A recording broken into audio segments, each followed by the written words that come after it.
ఈ వీడియోలో మనం ఏంటంటే మార్చి 16 నుంచి 31 వరకు వారికి సంబంధించిన పని, ఆరోగ్యం, రోజువారీ బాధ్యతలు, కుటుంబము, ధన సంబంధమైన విషయాలు, వృద్ధులకి ఆరోగ్యము, ఇలా అన్ని విషయాల్లో సవివరంగా తెలుసుకుందామండి. వృశ్చిక రాశి వారికి మార్చి 16 నుంచి 31 వరకు ఎలా ఉండబోతున్నాయి ఫలితాలు చూద్దామండి. ముఖ్యంగా ఏంటంటే క్రియేటివిటీ, పిల్లల విషయాలు, భావోద్వేగము, కెరీర్, ఫ్యామిలీ లైఫ్, వీటిని బ్యాలెన్స్ చేసుకునే విధంగా అన్ని ప్రధానంగా జరిగే సమయం అంటే ఇది. మరి మీలోని అంతర్గత శక్తి, క్రియేటివిటీ, ఇంట్యూషన్ చాలా బలంగా ఉంటుంది. కానీ అదే సమయంలో భావోద్వేగాలను, ఎమోషన్స్ కనుక అతి గాఢంగా అనుభవించే స్వభావం వల్ల చిన్న చిన్న విషయాలు కూడా మనసుకు పట్టిపడే అవకాశం ఉంది. ఎందుకంటే వృశ్చిక రాశికి అంటే చంద్రుడు కాస్త బలహీనం అక్కడ, కాబట్టి ఎమోషన్గా ఉంటారు.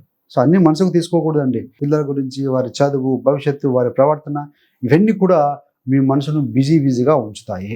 స్టూడెంట్స్కి, వృశ్చిక రాశి విద్యార్థులకి ఈ పక్షంలో కాన్సన్ట్రేషన్ కనుక గట్టిగా ఉంటే మంచి గ్రేడ్, మంచి ఫలితాలు పొందగలుగుతారండి. ముఖ్యంగా higher studies, research, maths, technical subjects, గుప్త శాస్త్రాలు ఏవైనా, జక్కల్ సైన్స్, సంఖ్యాశాస్త్రం, జ్యోతిషం ఇట్లాంటి చదివే వారికి కూడా డీప్గా అర్థం కలిగే రోజులు అండి ఇవి. గేమింగ్, ఎంటర్టైన్మెంట్, లౌడ్ డిస్ట్రాక్షన్స్ కారణంగా స్టడీ టైం తగ్గించకండి.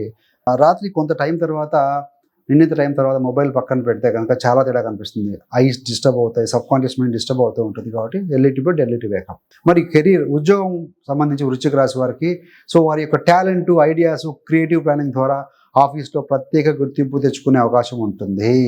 మేనేజ్మెంట్ మీ మీద కీలకమైన బాధ్యతలు కూడా పెట్టవచ్చు. కొత్త ప్రాజెక్ట్స్, ప్రజెంటేషన్స్, క్లయింట్స్ మీటింగ్లో మీ ప్రదర్శన బాగుంటే కనుక మీకు ప్రమోషను లేదా ఇంక్రిమెంట్కు బలమైన బేస్ పడుతుందని చెప్పాలి. ఏదైనా ఒక పని వచ్చినప్పుడు అవకాశంగా భావించండి. అయితే సహచరుల పట్ల ఎక్కువ అపనమ్మకము, సీక్రెట్స్, ఈర్ష్య, జలస్ లాంటివి దూరంగా పెట్టాలి. You have to focus on your own work. మీ మీదనే ఫోకస్ చేసుకోండి. వ్యాపారం చేసే వృశ్చిక రాశి వారికి ముఖ్యంగా creative fields, media, film line, YouTube, digital marketing, entertainment, ఇలాంటి వాటిలో ఉన్న వారికి ఈ పక్షంలో బలంగా ఉండే అవకాశం ఉంటుందండి. ఏదైనా స్పెక్యులేటివ్ ఇన్వెస్ట్మెంట్స్ ఉంటాయి చూసారా, స్టాకు, ట్రేడింగ్, లాటరీ, ఇట్లాంటిలో అన్నింటిలో పెట్టకుండా పరిమితంగా జాగ్రత్తగా జ్ఞానంతో వ్యవహరించాలండి. కుటుంబ సభ్యుల యొక్క సలహా తీసుకోవడం, లేకపోతే ఎక్స్పర్ట్స్ యొక్క సలహాలు తీసుకోవడం ప్రయోజనకరంగా భావించాలి. ఇక్కడ ప్రేమ, వివాహము, ఫ్యామిలీ. లవ్ రిలేషన్లో ఉన్న వృశ్చిక రాశి వారు ఈ పక్షంలో అంటే మార్చి 16 నుంచి 31 మధ్యలో ఎక్కువగా ఆత్మీయతతో ఎక్కువగా ఫీల్ అవుతారు. సప్తమాధిపతి శుక్రుడు 26 వరకు బలంగా ఉన్నారు మీనరాశిలో. కానీ అదే సమయంలో పాజిటివ్నెస్, అధిక అనుమానము, లాగి గుంజి అడగడాలు, ఏంటి రెస్పాండ్ అవ్వలేదు, ఎక్కడ ఉన్నాం, ఇలాంటివి. ఇలాంటి టెస్టింగ్ ఎటిట్యూడ్ వల్ల కొంత గొడవలు కూడా వచ్చే అవకాశం ఉంటుంది. కాబట్టి పార్ట్నర్ని అతి ఎక్కువ కంట్రోల్ చేయాలనే ప్రయత్నం చేయవద్దు. మ్యారేజ్ అయిన వాళ్ళు పిల్లల వల్ల ఆనందం కూడా కలుగుతుంది, కొంత టెన్షన్ కూడా ఉంటుంది. పంచమాధిపతి అష్టమంలో ఉన్నారు కాబట్టి